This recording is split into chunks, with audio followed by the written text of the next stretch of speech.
Hey friends, I'm excited to bring to you another portfolio review. I'm Megan Thomas, and in this video, I'm going to review an early career designer's portfolio and resume. I'm a senior UX designer with over 9 years of experience, primarily in the very unsexy but totally necessary enterprise software space. I've also been an instructor for 3 cohorts at a 24-week, 6-month UX UI design bootcamp where I've taught UX design, UX research, UI design, information architecture, web development. I mean, you name it, it's all in there. So I've taught that at UC Berkeley for 3 cohorts, and I know a couple things. It's been my pleasure to teach and mentor over 300 students as they've embarked on careers in the UX industry. And I'm particularly excited about motivating and mentoring early career designers. I don't like the word junior because most of the people that I've taught are coming from other careers, other industries, and they have experience. They're just career changing into UX. So I started this portfolio review series. I am very distracted because the cats are jumping around over here, and I probably should have locked them out of the office, but then airflow. So the reason I started this portfolio review series is because I don't see these being published, and lots of folks will share a really established design, or they'll do a portfolio review for a mid career or senior designer, and frankly, that's not helpful for early career designers. So, in addition to the podcast that I'm launching in October, which is Finding First Year Success, it is to help you as an early career designer look at all of the ways that people have found success moving into the UX industry and hopefully translate some of what they've learned into your own success. Let's see. So my goal with this review is to share my impression of the portfolio. So what I see as a senior designer and provide hopefully some actionable feedback for how this person might improve their portfolio as they look for a job in the UX industry. I do this in a very stream of consciousness, cognitive walkthrough kind of way. Like I'm going to talk to you about what I'm seeing and what I'm thinking as I look at your portfolio.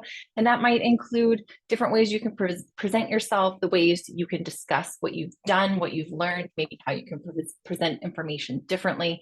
I'm just going to walk through it and let you know my thoughts. Remember, my opinion is just my opinion. And let's be real, everybody has one, right?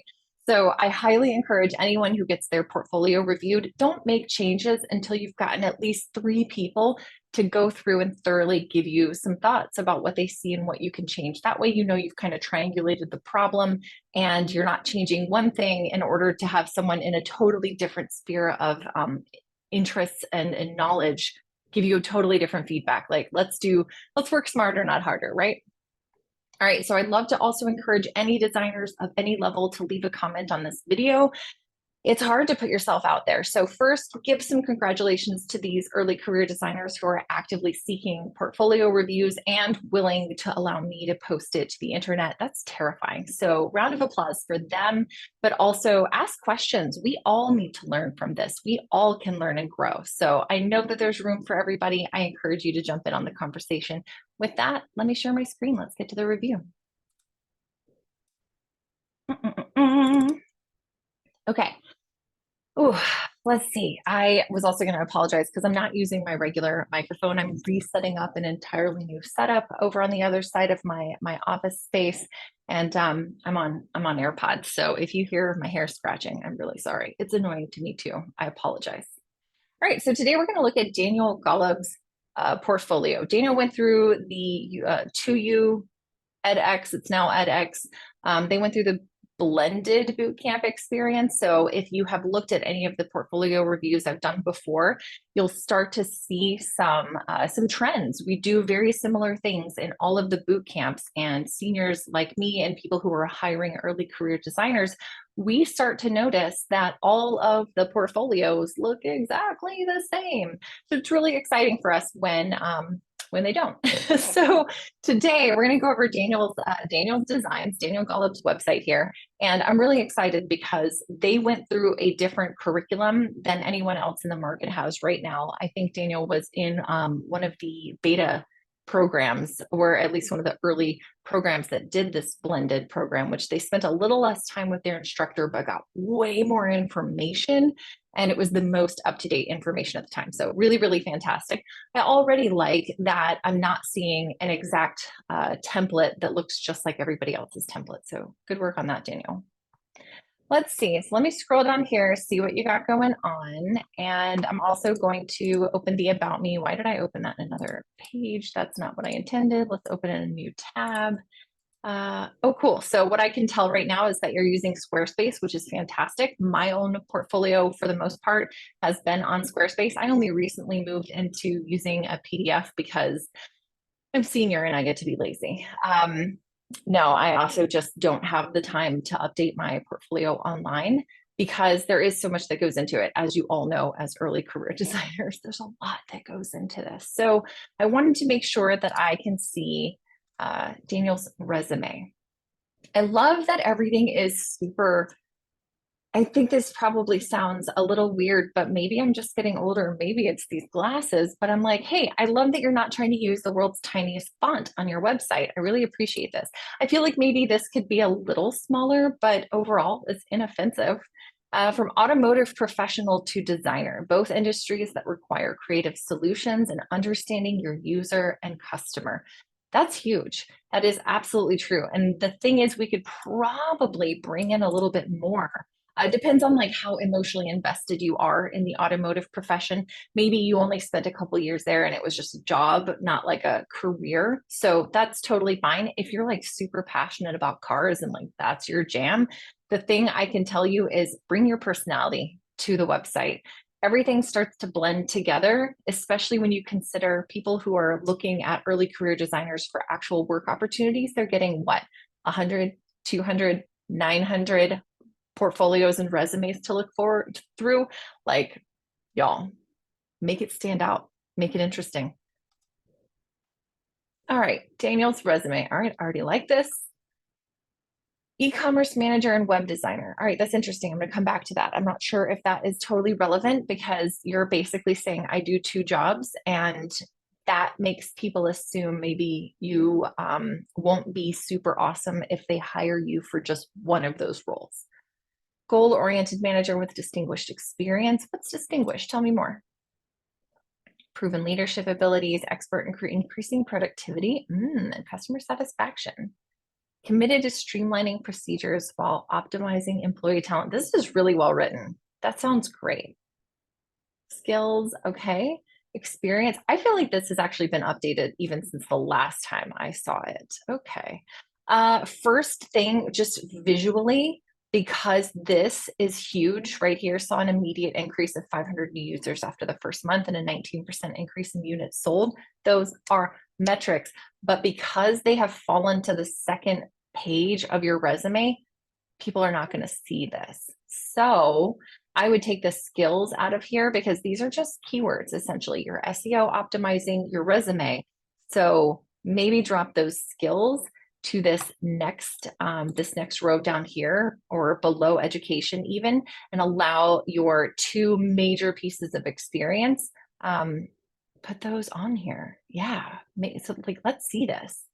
Also, it's like Daniel's designs. Oh, okay. So this is you as a freelancer and beachside interiors remodeling and top tier golf club. That's fantastic. I definitely move that up closer to the top. I want to see those metrics because those are important. Other than that, this looks fantastic. All right, let's go back to the portfolio. Hi, I'm Daniel. I enjoy creating pleasant online experiences that match the customer's needs while satisfying business goals. I mean, that is what we do. My goal is to use the best possible design elements arranged in the best possible order to create a unique online experience. Check out my work below. I feel like this could be tightened up. Pleasant to me is like the word sure.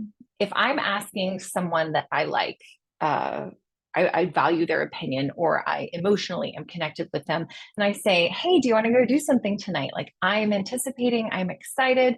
Maybe I should like keep the eyebrows still and just be like, hey, do you want to do something tonight? If they come back with sure, I kind of fall on the little bit on the inside because I'm like, oh, they're not really that into it. That's fine. No worries. Like, sure sounds like, I guess, if I don't have anything better to do. So pleasant is giving me the same vibe as sure.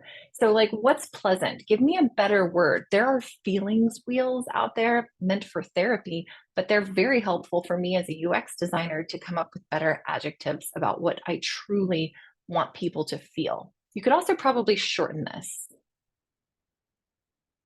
I mean, I would keep the beginning. I would move this, I enjoy creating, blah, blah, blah, to the second line, and then check out my work below and keep the my goal, best possible elements in the best possible order is, again, generic. All right, so some other designs. So you've clearly done some visual stuff. All right, oh, is this a picture? Oh, it's just a picture. Okay, so this is a screenshot of your redesign for Nevada's unemployment insurance website. This is just a screenshot of like the half of a page. I would consider adding some more context to that. Basically, what I would say for all of these is less of this gallery look and more context. Context matters. So, what is this for? What was the goal? And this is essential. If this isn't a whole case study, which is totally fine, but you can say, what was the project for? What was the goal of this project? To increase excitement about the Trading Post Cup 3. Like, what is this? Who was the target audience and what did you accomplish? That's it. That's your blurb. Right beside it, I maybe would stack them top to bottom and maybe give them the same width so that it feels more cohesive. And then add some context. Tell people why you designed this and what the impact should have been or could have been or actually was, and then move on. This one, I don't know that I would keep. I need a header, I need a footer, I need something to give me context for what this is. Otherwise, it just looks like screenshots of somebody's Instagram feed. All right, let's get to the important part. Do I want to look at top tier golf club or home book? So first thought, now I'm going to move my screen around. Okay, love that it is responsive. That's good. I'm not loving that there is a weird amount of space between these two and this one, unless you intended to specifically kind of like segment that off, as if to say these are real world projects. This is a school project, something like that. Give me some context for why. Otherwise, make this even and balanced. That's important. I don't know what I want to look at. Let's do Coin Supply Express. Okay, Coin Supply Express is an e-commerce retailer that sells collectible supplies. This is your role, designer and writer. Create an email marketing schedule to increase customer retention, website traffic, and sales. Here's how this was accomplished. I would actually even bold this: 15% increase in website traffic, 7% monthly increase in sales, increased customer retention rate by 10%. So not only would I like you to call this out a little bit more, I would also like to know, so you saw like an increase in website traffic over what period of time? And second, since the last time you touched this, has like what has changed about that? You could really demonstrate your knowledge of the business needs by showing me maybe a little graph of how the traffic has grown or something like that would be really helpful. Also, I need to see something. This is, in a word, boring. I want to see some of your design work. And maybe that's not totally helpful because this is, you're creating an email marketing schedule. Step one was to create an email and website header that matched the Express brand. Did not take a before image. I'm going to show y'all something very exciting. So the internet, no, I'm just going to Google Wayback Machine. So here's how you grab the image that sucked. So what is this? Coin Supply Express. I kind of want to be able to click through. I think that was on your resume. Hold on. I'm gonna go find this. Open. Resume. Make that open in a new tab so that I don't run away from your website, just in case I'm clicking from that. Beachside Interiors, Coin Supply Express. Okay, well, I'm just gonna have to Google. That's fine. So I'm gonna go grab Probably could have guessed that URL, but that's fine. I'm gonna grab that URL and I'm gonna take it to the limit. No, I'm not. I'm gonna take it to the Wayback Machine and I'm gonna throw this in here. We are gonna see how recently this change was implemented. Let's check out May. May looks like I had some really good snapshots. How about that? So what the Wayback Machine has done is it has crawled the internet and is saving screenshots essentially of the website so you can go back and see what it looked like in time. I do this with my own work sometimes. It is heartbreaking when you have left a project and then that project looks terrible. All right, so you've made this more recently. So let's go back in time a little bit to December 2021. Let's try it. I know this takes a while, but really and truly it is pulling up the archives of the internet. It's not fast, but it is useful.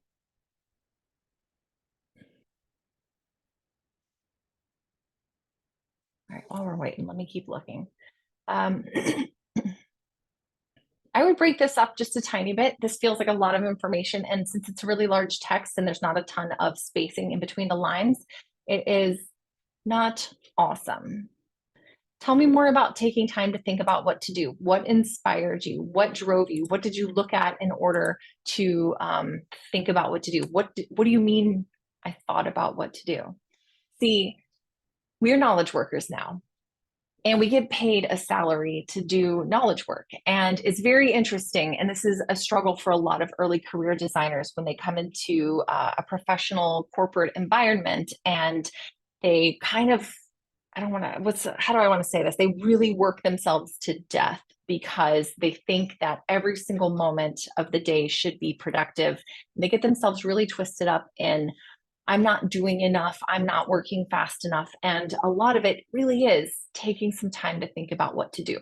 However, the people who sign our paychecks, the people who hire us, the people who budget like $100,000 a year for us to be employed, they need to know that you staring at the wall isn't just you staring at the wall, it's you staring at the wall and thinking back to other similar businesses that you've seen, or thinking about the users and where I might find them in another context. What other brands are they buying from or selling to, or are they excited about? So like taking some time to think about what to do, give me some more context. Let's go back and see if this is loaded. Oh, it is not. That's fine. Let's try 2022. It may or may not come back up. Let's be real. So if it doesn't, that's fine.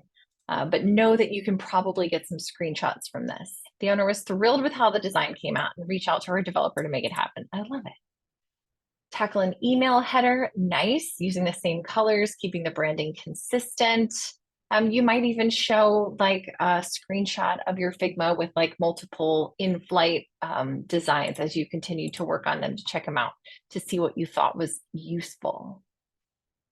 Time to plan an email schedule. Also, it would be very interesting to know like how did you handle this email header when some of your customers might be using email on their phone.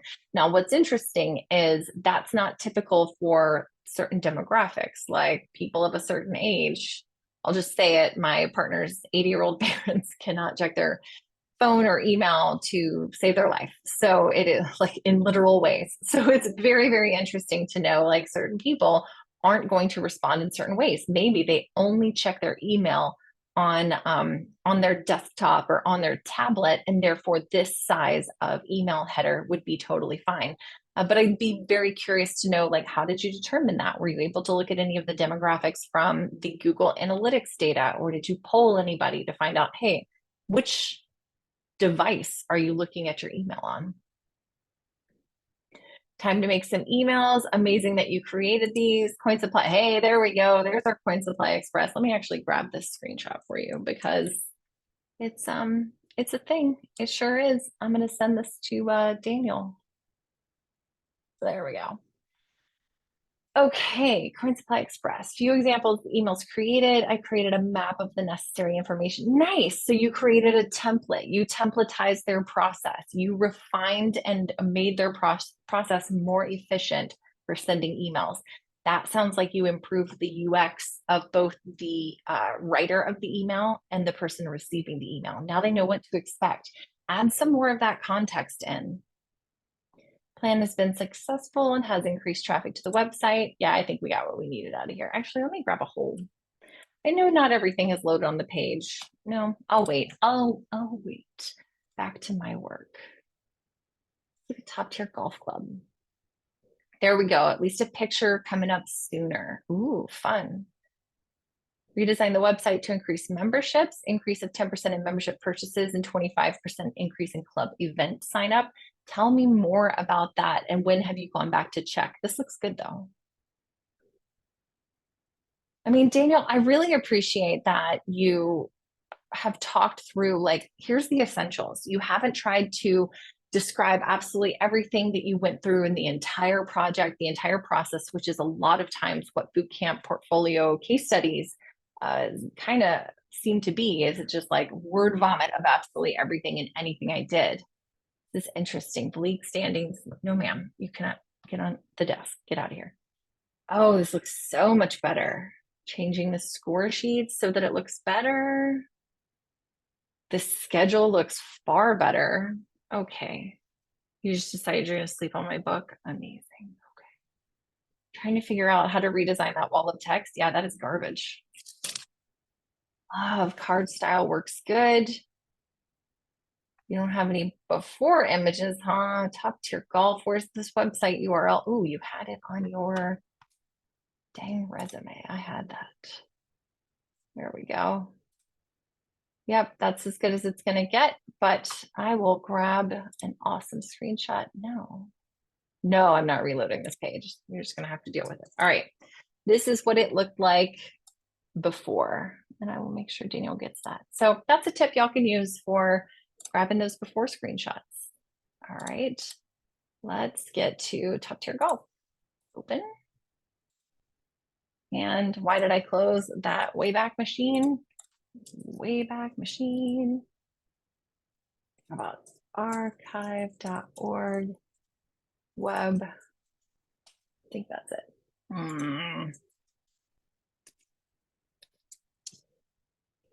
All right, so Top Tier Golf, you're good.